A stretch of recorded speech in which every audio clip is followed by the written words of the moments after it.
The year was 1955. It was an ordinary day at the Caracas, Venezuela airport. The sun was bright, but the wind was calm. Pan American Airlines Flight 914 was ready for New York. The cabin crew was smiling, welcoming passengers. Some held flowers, others had suitcases, and on every face was the same hope: to reach their destination. The pilot, Captain Miguel Victor, was a calm man. With 18 years of experience and thousands of flight hours, he looked out from the cockpit. Everything seemed perfectly normal. "Tower, this is Flight 914, ready for takeoff," he said calmly. And within seconds, the plane was in the air. The beginning of a journey that was never meant to end. A few hours after takeoff, everything was normal. The weather was clear, communication was strong. Then suddenly, radio silence. The entire radar went blank. Flight 914's signal vanished as if it had never existed. Controllers tried to make contact, but there was no response. A search operation began. The sea, mountains, jungles. Everywhere was searched, but no debris, no black box, no bodies. Only a trail of unanswered questions hung in the air. A few days later, the authorities announced, "Flight 914 has crashed. There are no survivors." Families wept. Case files were closed. The story was considered over. But the real story was just about to begin. The year was 1992. Things were routine in the Caracas air traffic control room. Then, suddenly, an unknown aircraft appeared on the radar screen. Its speed and altitude were completely normal, but its call sign, Pan Am Flight 914. Controllers first thought it was a system glitch, but then a voice came over the speaker. "This is Pan Am Flight 914, en route to New York, requesting permission to land." Everyone looked at each other. How was this possible? A flight that disappeared in 1955 was back in the sky in 1992? Controller Juan Diaz replied in a trembling voice. "Flight 914, please confirm your origin." "Where are you coming from?" The pilot responded in a confident tone.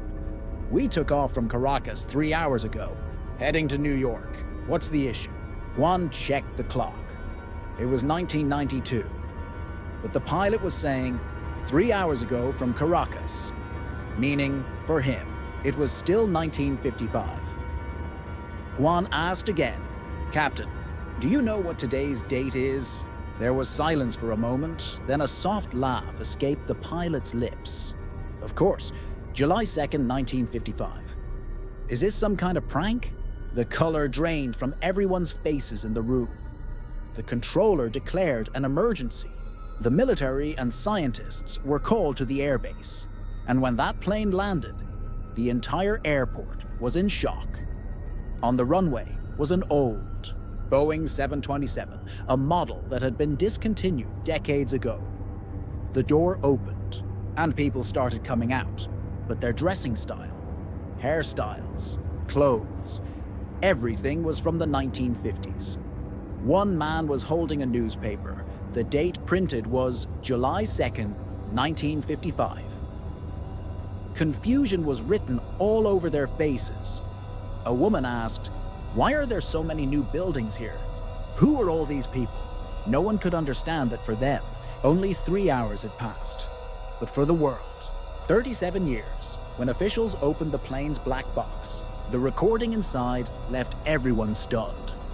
First, some normal radio chatter. Then suddenly the pilot's voice. "We're seeing a strange cloud ahead. It's like a wall of light. We're entering it now." And then silence. The recording ended right there. Scientists called it a time anomaly. Some said the plane had entered a time vortex, a place where time stands still. But others called it nonsense, a hoax. The very next day, the government sealed all the files. Press conferences were cancelled, media reports were deleted, and 3 days later, the plane and all its passengers vanished again. No one saw what happened to them. Was all this a government experiment? Were they part of some project hidden from the world? Or did their plane truly enter a loop in time? Some say it's still flying somewhere, an old Boeing 727, passing silently at night, from which an old radio transmission can be heard. This is Flight 914, requesting permission to land. Even today, in some old air traffic controllers' records, Flight 914's call sign occasionally appears, a small blip on a radar, then silence. Is it just a technical error? Or is that flight still wandering somewhere in the circles of time, in a loop that never ends? Perhaps, when you look up at the sky and see an old, strange plane passing at the speed of light, remember, it could be Flight 914, a plane that won the battle against time, but could never reach its destination.